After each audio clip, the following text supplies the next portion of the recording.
Hello friends, সিবি মেরি stream চ্যানেলে আমি তোমাদেরকে ওয়েলকাম জানাচ্ছি।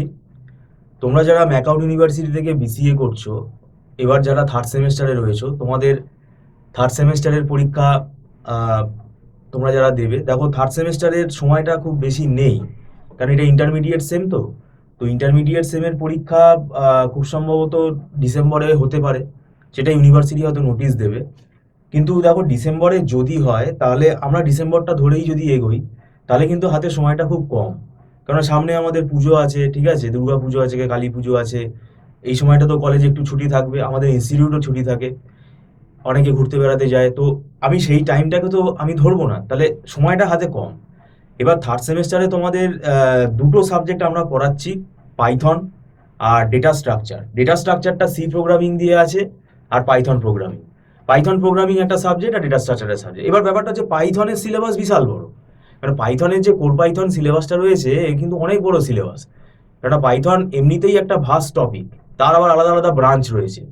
আর ডেটা স্ট্রাকচার এই সাবজেক্টটা খুব, মানে কি বলবো, এখানে থিওরি মুখস্থ করে লিখে আসার কিছু নেই।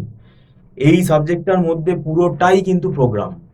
একটাও জায়গা নেই যে তুমি থিওরি পড়ে গিয়ে সেটা মুখস্থ করে লিখে আসবে, হয়ে যাবে। পুরোটাই প্রোগ্রাম, যতগুলো চ্যাপ্টার আছে সবই কিন্তু অ্যালগোরিদিম বেশি। এবং ঘোরতরভাবে এই জন্যেই কিন্তু ফার্স্ট সেমেস্টারে সি প্রোগ্রামিংটা রাখা হয়েছে। অনেকে সি প্রোগ্রামিং গাফিলতি করেছে, তারা কিন্তু ডেটা স্ট্রাকচার বুঝতে পারবে না। বিশেষ করে dynamic memory allocation and pointer arithmetic, pointer management, এইটা হারগিজ কেউ বুঝতে পারে না। আমরা পড়াতে গিয়ে দেখেছি তো, হারগিজ কেউ বুঝতে পারে না। এইটা বুঝতে না পারলে তার ডেটা স্ট্রাকচার পড়ে আর কোনো লাভ হবে না। কারণ সি দিয়ে যদি আমাদের ডেটা স্ট্রাকচার থাকে, তাহলে এখানে পুরোপুরি পয়েন্টার আর ডাইনামিক মেমোরি অ্যালোকেশন আর স্ট্রাকচারের ওপর মানে ভালো সাউন্ড নলেজ থাকতে হবে, ভালো ডেপথ নলেজ থাকতে হবে। তো সেইটা তার অ্যালগোরিদম যদি না বুঝতে পারে, তাহলে সেই এবার তাছাড়া এর মধ্যে আবার অঙ্কও আছে, টাইম কমপ্লেক্সিটি, অ্যাসিম্পটোটিক অ্যানালিসিসের ওপর অঙ্কও আছে। তো এগুলো আমরা অ্যাওয়ার করছি, ঠিক আছে। এবার এটা অনেকে মনে করে যে হ্যাঁ ঠিক আছে, দেখা যাক, কলেজ খুলুক, কলেজে যাই। হ্যাঁ অবশ্যই কলেজে তোমরা ক্লাস করো, এবং অনেকে নিজে নিজে পেরেও যায়, সেটা অ্যাপ্রিসিয়েট করছি আমরা। সেলফ স্টাডি ভালো জিনিস। এবার আসছি যারা, মানে আমাদের তো হাতের পাঁচটা আঙুল সমান না, সবার মেরিটও সমান না। যারা মনে করছে যে না আমার একটা টিচার গাইডেন্স হলে ভালো হয়, কিন্তু 1 মাস পরেই পরীক্ষা, তখন কিন্তু আমরা অ্যাডমিশন নেই না। সেই জন্য আগাম আমরা তোমাদেরকে বলছি, যদি মনে হয় তোমরা টিউশন নিতে ইচ্ছুক, তোমাদের ব্যক্তিগত পুরো সিদ্ধান্ত, তাহলে তোমরা আমাদের সাথে যোগাযোগ করতে পারো। টার্মস অ্যান্ড কন্ডিশনসটা আমরা বলে দিচ্ছি। আমাদের অনলাইন ইনস্টিটিউট এটা, আমাদের অনলাইন ক্লাস হয়। এবং যদি কেউ ক্লাসে অ্যাবসেন্ট হয়, যদি কোনো শরীর খারাপ থাকে, আমাদেরকে জানালে আমরা ওই ক্লাসের রেকর্ডিংটা তাকে দিয়ে দিই। 48 ঘন্টার মধ্যে তাকে দেখে নিতে হবে, নাহলে ডিলিট হয়ে যাবে। আর আমরা যদি কোনোভাবে ক্লাস অফ করি, সেটা অল্টারনেট ডেট দিয়ে দিই। আর যারা দেরি করে আসবে, প্রিভিয়াস ক্লাস যদি হয়ে যায়, আমরা নতুন কোনো ব্যাচ স্টার্ট করি না, ওই প্রিভিয়াস ক্লাসটা আমাদের রেকর্ড লাইব্রেরি আছে, সেখান থেকে আমরা দিয়ে দিই। সেই রেকর্ডটা পারচেস করে নিতে হয়। এবং সেটা যদি দেখা যায় 1 মান্থ ক্লাস সে মিস করেছে, তাহলে 1 মান্থ ক্লাস এই 30 ডেজের ভেতরেই তাকে দেখে নিতে হবে।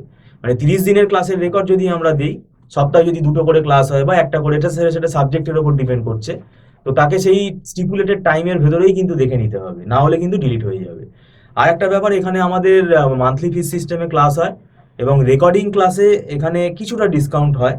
আর আমাদের লাইভ ক্লাসে এখানে মান্থলি যে ফিস, সেটা অ্যাডভান্স পেমেন্ট করতে হয়, এবং এটা নট রিফান্ডেবল।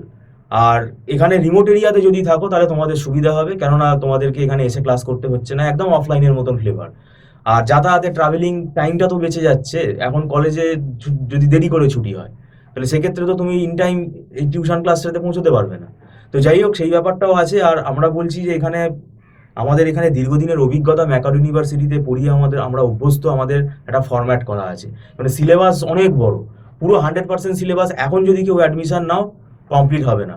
অনেকে হয়তো ভাবতে পারো কি বলছেন, কমপ্লিট হবে না, এটা আবার কোনো ব্যাপার নাকি? তো এটা অনেকের ধ্যান ধারণা থাকে, সেই বিতর্কে আমি যাচ্ছি না। কিন্তু আমাদের একটা ফরম্যাট করা আছে, আমরা চেষ্টা করি। কিন্তু দেরি করে আসলে কিন্তু অ্যাডমিশন নেওয়া খুব ডিফিকাল্ট হয়ে যায়।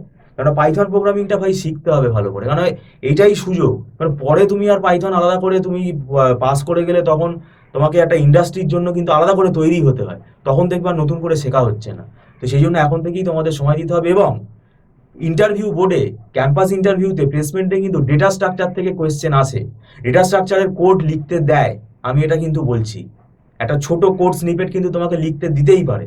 হ্যাঁ, কেউ যদি বলে না আমাকে তো লিখতে দেয়নি, সে বেঁচে গেছে, সে লাকি, বেঁচে গেছে। কিন্তু আমাকে তৈরি হয়ে যেতে হবে। ডেটা স্ট্রাকচারের নলেজ কিন্তু খুব ইম্পর্টেন্ট। তো যাই হোক, ভিডিওটা সম্পূর্ণ দেখার জন্য আমি তোমাদেরকে ধন্যবাদ জানাচ্ছি। Thank you so much.